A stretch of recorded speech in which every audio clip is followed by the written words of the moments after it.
Formula ఈ race కేసులో మాజీ మంత్రి బీఆర్ఎస్ వర్కింగ్ ప్రెసిడెంట్ కేటీఆర్ కు ఏసీబీ నోటీసులు జారీ చేసింది. ఈ నెల 6న హాజరు కావాలని నోటీసులు ఇచ్చింది.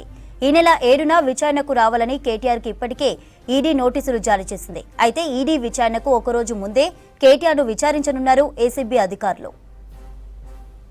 ఫార్ములా ఈ రేస్ కేసులో మాజీ మంత్రి బీఆర్ఎస్ వర్కింగ్ ప్రెసిడెంట్ కేటీఆర్ కు ఏసీబీ నోటీసులు జారీ చేసింది. ఈ నెల 6న హాజరు కావాలని నోటీసులు ఇచ్చింది. ఈ నెల 7న విచారణకు రావాలని కేటీఆర్ కు ఇప్పటికే ఈడీ నోటీసులు జారీ చేసింది. అయితే ఈడీ విచారణకు ఒకరోజు ముందే కేటీఆర్ ను విచారించనున్నారు ఏసీబీ అధికారులు. ఇదే అంశంపై మరింత సమాచారం అందించడానికి ధనరాజ్ లైవ్ లో ఉన్నారు. ధనరాజ్, కేటీఆర్ కు ఏసీబీ నోటీసులు ఇచ్చినట్లుగా తెలుస్తోంది. అప్డేట్స్ ఏంటి మరి?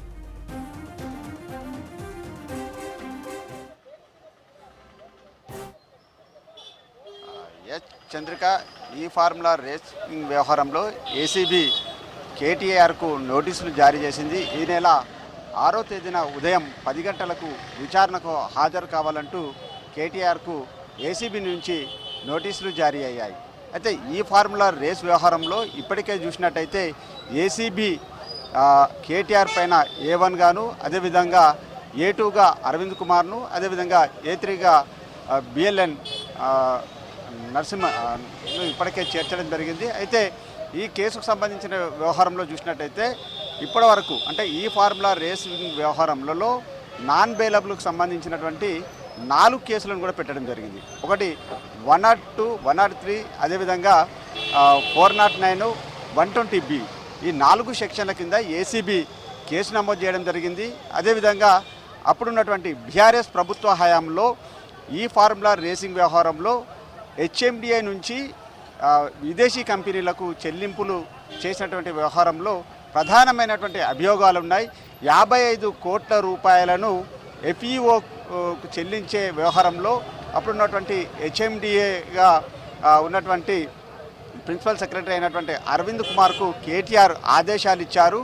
ఆ ఆదేశాలతోటి 55 కోట్ల రూపాయల చెల్లింపులు చేయడంలో అప్పుడున్నటువంటి ప్రభుత్వంలో ఏకపక్షమైనటువంటి నిర్ణయాలు, అదేవిధంగా అధికారాన్ని దుర్వినియోగం చేయడము, అదేవిధంగా కుట్రపూరితంగా వ్యవహరించడము, అంతేకాకుండా కూడా మొత్తం మీద అప్పుడున్నటువంటి బ్యూరోక్రసీ కూడా ఆ చెల్లింపుల వ్యవహారంలో ఫైనాన్షియల్ డిపార్ట్మెంటు యొక్క ఆమోదం తెలపకుండానే మొత్తం FEOకు అంటే విదేశీ కంపెనీలకు డబ్బులు చెల్లించిన వ్యవహారం పైననే ప్రధానమైనటువంటి 4 అభియోగాల కింద 4 కేసులు కూడా కట్టడం జరిగింది. ఇందులో చూసినట్టయితే HMDAగా ప్రస్తుత సెక్రటరీగా ఉన్నటువంటి IAS అధికారి అయినటువంటి దానకిషోర్ ఫిర్యాదు మేరకు ఆయన స్టేట్మెంట్ను ఇప్పటికే 2 సార్లు కూడా రికార్డ్ చేయడం జరిగింది. అప్పుడు జరిగినటువంటి అవకతవకలకు సంబంధించిన వ్యవహారాలు, అప్పుడు ఏ విధమైనటువంటి పాలసీ మ్యాటర్ను కొనసాగించారు, అదేవిధంగా అప్పుడున్నటువంటి RBI గైడ్లైన్స్ను, అదేవిధంగా విదేశీ కంపెనీలకు భారత కరెన్సీని మారకం చేసి ఏ రకంగా చెల్లింపులు చేయడం జరిగింది, అప్పుడు FEO సంస్థకు డబ్బులు చెల్లింపులు చేసే వ్యవహారంలో HMDAకు అప్పుడు ఉన్నటువంటి మంత్రి కేటీఆర్ ఏ రకమైనటువంటి ఆదేశాలు ప్రొసీడింగ్స్ను ఇచ్చారు, అదేవిధంగా బ్యూరోక్రసీ అయినటువంటి అరవింద్ కుమార్ ఏ రకమైనటువంటి అప్పుడు క్యాబినెట్ ఆమోదం లేకుండానే అదేవిధంగా డబ్బులు చెల్లింపులు చేయడంలో ఎవరి ఆదేశాలు పనిచేశాయి, ఎవరి ఒత్తిళ్లు ఉన్నాయి, అదేవిధంగా RBI గైడ్లైన్స్ని ఏ విధంగా వైలేషన్ చేశారు, అదేవిధంగా ఫైనాన్షియల్ డిపార్ట్మెంటు ఆమోదం లేకుండానే ఈ 55 కోట్ల రూపాయలు చెల్లింపులు చేసే వ్యవహారంలో అప్పుడు ప్రభుత్వ ఆదాయానికి గండి కొట్టడం, అదేవిధంగా FEOకు డబ్బులు చెల్లింపులు చేసినటువంటి వ్యవహారంలో RBI నుంచి కూడా ఫైన్ జరిమానా కూడా విధించడం జరిగింది.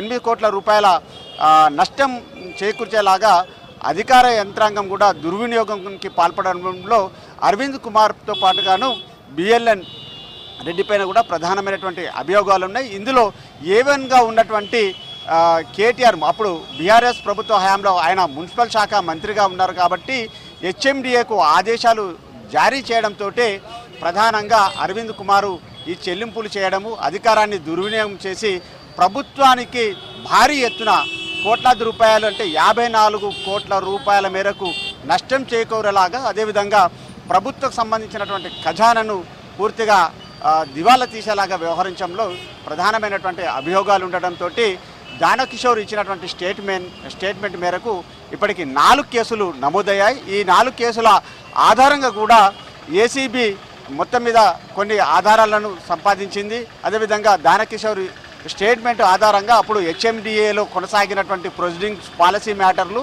అదేవిధంగా ఫైనాన్షియల్ డిపార్ట్మెంట్ ఏ విధంగా పనిచేసింది, అదేవిధంగా క్యాబినెట్ ఆమోదం ఎందుకు తీసుకోలేదు, ఆర్బీఐ గైడ్లైన్స్ లేకుండానే వివిధ బ్యాంకుల ద్వారా చెల్లింపులు చేసినటువంటి వ్యవహారం పైన కూడా మొత్తం ఏ బ్యాంకు ద్వారా ఎఫ్ఈఓకు డబ్బులు ఏ విధంగా చెల్లించిందనే విషయాలపైననే మొత్తం ఏసీబీ యాంటీ కరప్షన్ బ్యూరో ప్రధానమైనటువంటి ఆధారాలను సేకరించి ఆ తర్వాత ఎఫ్ఐఆర్ నమోదు చేసింది. ఈ కేసు నమోదు చేసే బిఫోర్ కూడా రాష్ట్ర గవర్నర్ ఆమోద ముద్రతోటి కూడా మొత్తం ఆమోద ముద్ర పొందిన తర్వాతనే ఏసీబీ కేసు ఫైల్ చేసి ఆ తదుపరి వీళ్ళపైన నోటీసులు జారీ చేసే ప్రక్రియ కొనసాగించింది. ఇందులో మొదటగా చూసినట్టయితే ఈ కేసులో A1గా ఉన్నటువంటి కేటీఆర్కు ఈ నెల 6వ తేదీన విచారణకు ఏసీబీ ఆఫీస్కు విచారణకు ఉదయం 10 గంటలకు రావాలంటూ కూడా ఆదేశాలు జారీ చేసింది. ఓవైపున చూసినట్టయితే ఇదే కేసులో ఎన్ఫోర్స్మెంట్ డైరెక్టరేట్ కూడా ఈ ముగ్గురి పైన కూడా కేసులు నమోదు చేసి మరోవైపున కూడా ఆదేశాలు ఇచ్చింది. ఇక 7వ తేదీన ఎన్ఫోర్స్మెంట్ డైరెక్టరేటు విచారణకు హాజరవనున్నటువంటి కేటీఆర్కు ఒకరోజు ముందుగా ఏసీబీ నోటీసులు ఇవ్వడంతో కూడా మొత్తం ఈ కేసు వ్యవహారంలో ఓవైపున ఏసీబీ దర్యాప్తు కొనసాగుతుంది. మరోవైపున చూసినట్టయితే 7వ తేదీన ఆయన ఈడీ విచారణకు హాజరు కావాల్సినటువంటి సిచ్యువేషన్ ఉంది. ఇలాంటి క్రమంలోనే తనను అరెస్టు చేయొద్దంటూ కూడా ఇప్పటికే కేటీఆర్ హైకోర్టును ఆశ్రయించారు, క్వాష్ పిటిషన్ దాఖలు చేశారు. దానిపైన ఆర్గ్యుమెంట్స్ అయ్యాయి. పూర్తిగా అయిన తర్వాత తుది తీర్పు హైకోర్టు అంటే వచ్చే వరకు కూడా ఆ తీర్పు రిజర్వేషన్ కొనసాగుతుంది. తీర్పు వచ్చే వరకు కేటీఆర్ను అరెస్టు చేయొద్దంటూ మాత్రమే ఆర్డర్స్ ఉన్నాయి. కానీ ఇక తదుపరికి సంబంధించినటువంటి ఏసీబీ దర్యాప్తు కొనసాగించుకోవచ్చు అంటూ ఇప్పటికే హైకోర్టు ఆదేశాలు ఇవ్వడంతో ఏసీబీకి లైన్ క్లియర్ అయింది. ఈ క్రమంలోనే ఏసీబీ దర్యాప్తు కూడా చాలా వేగవంతంగా కొనసాగుతుంది. అప్పుడున్నటువంటి బీఆర్ఎస్ ప్రభుత్వ హయాంలో 2022, 2023లో జరిగినటువంటి ఫార్ములా ఈ రేస్లోని మొదటి ఫేసు, అదేవిధంగా సెకండ్ ఫేజ్కు సంబంధించినటువంటి ప్రొసీడింగ్స్ని ఏ విధంగా కొనసాగించారు, అదేవిధంగా కేటీఆర్కు సంబంధించినటువంటి ప్రమేయం ఏ విధంగా ఉంది, ఆయన మౌఖికమైనటువంటి ఆదేశాలు ఇచ్చారా, ఏ రకమైనటువంటి రాతపూర్వకమైనటువంటి ఆదేశాలు ఇవ్వడం జరిగిందా, లేకుంటే ఆయన ప్రెస్ మీట్లో ఆయన హెచ్ఎండిఏలో ఎఫ్ఈఓకు చెల్లింపులు చేసినటువంటి మొత్తానికి తానే బాధ్యతనని ఇప్పటి వరకు ఆయన రికార్డులలో కూడా ఒప్పుకోవడం జరిగింది. కాబట్టి ఆ వ్యవహారాన్ని నిగ్గు తేల్చేందుకు గాను ఏసీబీ ప్రధానంగా కేటీఆర్ను A1గా చేర్చింది. అదేవిధంగా అరవింద్ కుమార్ ఐఏఎస్ అధికారిని A2గా, అదేవిధంగా బిఎల్ఎన్ రెడ్డిని చీఫ్ ఇంజనీర్ కాబట్టి ఆయన మాజీ చీఫ్ ఇంజనీర్ ప్రమేయం కూడా ఉంది కాబట్టి ఆయనను A3గా చేర్చడంలో ఈ కేసులో ముగ్గురికి సంబంధించినటువంటి ప్రమేయం ఏ విధంగా కొనసాగించింది, అప్పుడు బీఆర్ఎస్ ప్రభుత్వ హయాంలో కొనసాగినటువంటి పాలసీ మ్యాటర్లు, అదేవిధంగా కేటీఆర్ ప్రమేయం సంబంధించినటువంటి వ్యవహారంలో ఈ నెల ఆయన 6వ తేదీన వచ్చినట్టయితే ఆయన స్టేట్మెంటు రికార్డ్ చేసేందుకు 6వ తేదీన విచారణకు రావాలి వ్యక్తిగతంగాని ఆయనకు నోటీసులు జారీ చేయడంతో ఒక్కసారిగా ఈ కేసు చాలా సంచలనంగా మారబోతుంది. మరి కేటీఆర్ 6వ తేదీన హాజరవుతారా లేదా ఆయన మరి ఇంకా ఫర్దర్ సంబంధించినటువంటి వ్యవహారాలలో ఏ విధమైనటువంటి స్టెప్ తీసుకోబోతున్నాడు అనేది చాలా ఉత్కంఠ కొనసాగేటువంటి పరిణామం చెప్పొచ్చు.